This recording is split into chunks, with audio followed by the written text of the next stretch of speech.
কাদের উপর হজ ফরজ হয়?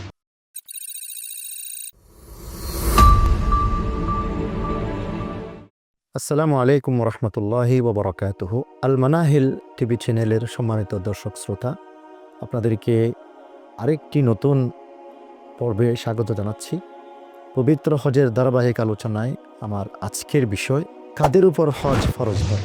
আমরা আমাদের জানা থাকার কথা যে ইসলামের সকল বিধিবিধান ফরজ হওয়ার জন্যে কিছু যোগ্যতার প্রয়োজন হয়, যেগুলো না থাকলে পরে ইসলামের কোনো ইবাদত কারো উপর আল্লাহ রাব্বুল আলামিন চাপিয়ে দেন না বা ফরজ করেন না। হজ যেহেতু ইসলামের একটি গুরুত্বপূর্ণ ইবাদত, এটি ফরজ হওয়ার জন্যও মিনিমাম কিছু যোগ্যতা একজন মানুষের মধ্যে থাকতে হয়। এর মধ্যে প্রথম যোগ্যতা, তাকে মুসলমান হতে হয়। কারণ ইসলাম ছাড়া আপনি যদি ইসলাম গ্রহণ না করেন, ঈমান না আনেন, তো ইসলামের অন্যান্য কাজগুলো আপনার উপর বর্তায় না। সেই হিসেবে মুসলমান হওয়া, এটি হলো হজ ফরজ হওয়ার প্রথম শর্ত। দ্বিতীয় যে শর্ত, সেটি হলো একজন মানুষ প্রাপ্তবয়স্ক হওয়া। মুসলমান হওয়ার পরে প্রাপ্তবয়স্ক হওয়া। প্রাপ্তবয়স্ক বলতে কি বোঝায়? আমাদের সমাজে, বিশেষ করে আমাদের দেশে এবং বিশ্বের বিভিন্ন দেশে, প্রাপ্তবয়স্ক বলতে বোঝায় একজন মানব সন্তান যখন 18 বছর বয়স পূর্ণ হয়, তাকে সাধারণত অ্যাডাল্ট অথবা প্রাপ্তবয়স্ক বলা হয়। কিন্তু ইসলামের পরিভাষায় প্রাপ্তবয়স্ক হওয়ার জন্যে 18 বছরের অপেক্ষা করার সুযোগ নেই। বরং একজন মানব সন্তান যখন তার মধ্যে শারীরিক এবং মানসিক কিছু পরিবর্তন লক্ষ্য করা যায়, যেমন স্বপ্নদোষ হওয়া, তারপরে মেয়ে হলে তার মাসিক ঋতু শুরু হওয়া, তারপরে শারীরিক আরও কিছু পরিবর্তন, এগুলো যখন দেখা দেয়, অথবা কোনো কিছু না দিলে, পুরুষের ক্ষেত্রে 15 বছর এবং মহিলার ক্ষেত্রে 12 বছর অথবা 9 বছর, এই বয়সগুলো পূর্ণ হলে তখন তাকে কিন্তু প্রাপ্তবয়স্ক বলা হয় এবং এর দ্বারা তার উপর ইসলামের বিধিবিধানগুলো আরোপিত হয়ে যায়। তো সেই হিসেবে হজ ফরজ হওয়ার জন্যে প্রাপ্তবয়স্ক হওয়া এটাও একটা শর্ত। 3 নম্বর যে শর্ত হজ ফরজ হওয়ার জন্য বলা হয়, সেটি হলো বিবেক, বুদ্ধি এবং সুস্থ মস্তিষ্কের অধিকারী হওয়া। সুতরাং কোনো পাগল অথবা অপ্রকৃতস্থ বা বেহুশ কোনো মানুষের উপরে, সে যদি মুসলমানও হয়, সে যদি প্রাপ্তবয়স্ক হয়, তার উপর হজ ফরজ হবে না। 4 নম্বর যে শর্তটি হজের ক্ষেত্রে খুবই ইউনিক, সেটি হলো সামর্থ্য বা সক্ষমতা। সক্ষমতা 3 ধরনের। এক ধরনের সক্ষমতা হলো আর্থিক সক্ষমতা, অর্থাৎ আপনার যদি নিজের এবং নিজের পরিবারের ভরণ পোষণের বাইরে হজের জন্য বাইতুল্লাহ শরীফে যাওয়া, সেখানে অবস্থান করা এবং সেখান থেকে নিজের বাড়িতে ফিরে আসা পর্যন্ত যে খরচের প্রয়োজন হয়, সেই পরিমাণ টাকা পয়সা যদি আপনার হাতে থাকে, তাহলে আপনার উপর হজ ফরজ হয়ে যাবে। এটা হলো আর্থিক সক্ষমতা। আরেকটি হলো শারীরিক সক্ষমতা। যে আর্থিক সক্ষমতার পাশাপাশি আপনার শরীরটা যথেষ্ট ফিট হতে হবে, যাতে আপনি বাইতুল্লাহ সফর করে যেতে পারেন এবং সেখানে গিয়ে হজের যে সকল কষ্টসাধ্য আমলগুলো আছে, সেগুলো যাতে আপনি আদায় করতে পারেন।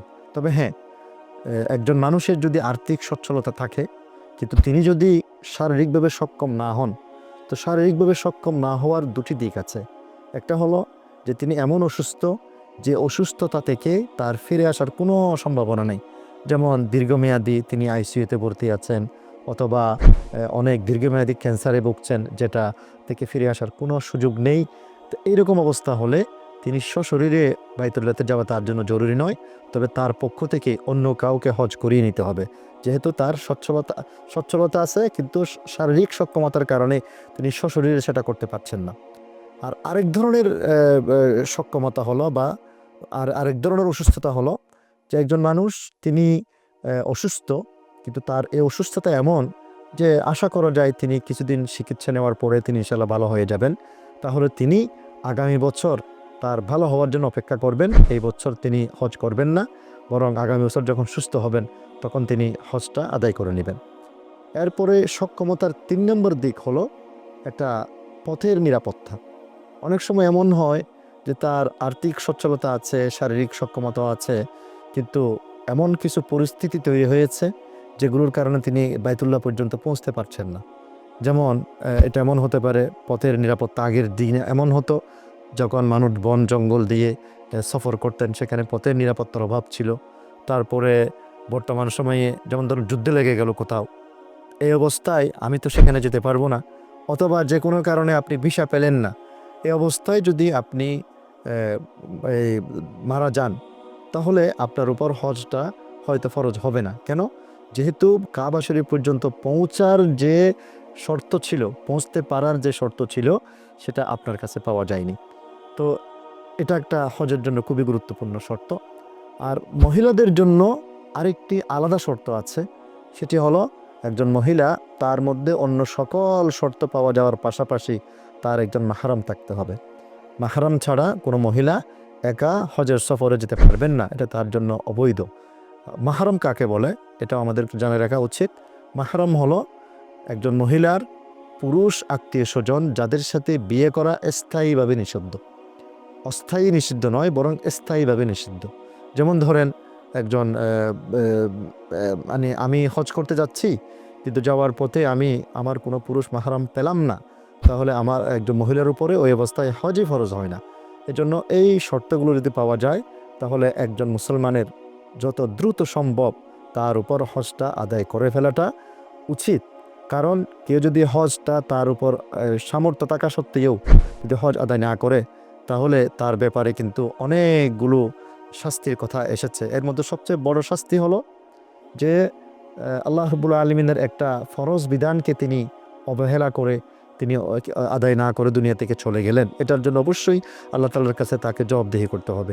দ্বিতীয়ত, অনেক সালফে সালেহিন, বিশেষ করে আলী রাদিয়াল্লাহু তাআলা আনহু এবং আব্দুল্লাহ ইবনে ওমর রাদিয়াল্লাহু তাআলা আনহু থেকে এ মর্মে বর্ণিত আছে যে মানুষ হজের সামর্থ্য থাকা সত্ত্বেও হজ করেনি, আল্লাহ রাব্বুল আলামিন পরোয়া করেন না সে কি ইহুদি হিসেবে মারা গেল নাকি নসরানি হিসেবে মারা গেল, এটা আল্লাহ তাআলা পরোয়া করেন না।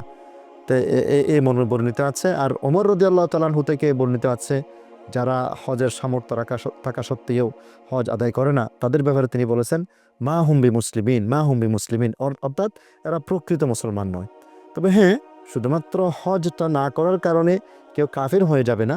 বাকি কেউ যদি হজকে অস্বীকার করে এবং হজের গুরুত্বকে যদি কেউ খাটো করে দেখে, তাহলে অবশ্যই এটা ঈমানের পরিপন্থী একটি বিষয়। আল্লাহ রাব্বুল আলামিন আমাদের সবাইকে আমাদের সামর্থ্য অনুযায়ী হজ করার তৌফিক দান করুন।